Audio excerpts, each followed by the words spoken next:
মা বলছে আমার ছেলেটা খুবই খারাপ।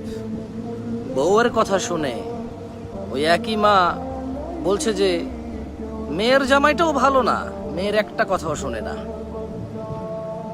বোন বাপের বাড়ি এসে বলল যে ভাইটা আগের মতো নেই, খারাপ হয়ে গেছে, তত্ত্ব তালাশ করে না, দাওয়াত দেয় না, খোঁজ খবর নেয় না, ঈদ চাঁদ কোরবানি যায় জামা কাপড় দেয় না, একটু দাওয়াতও করে না, একটু বিপদে পড়লে হেল্প করে না।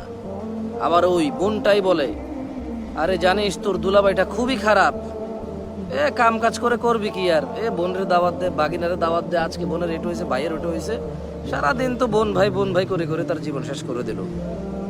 ভালো পড়েনি জামাইটা, মানে ভালো পড়েনি। অবাক অবাক করা চরিত্র না?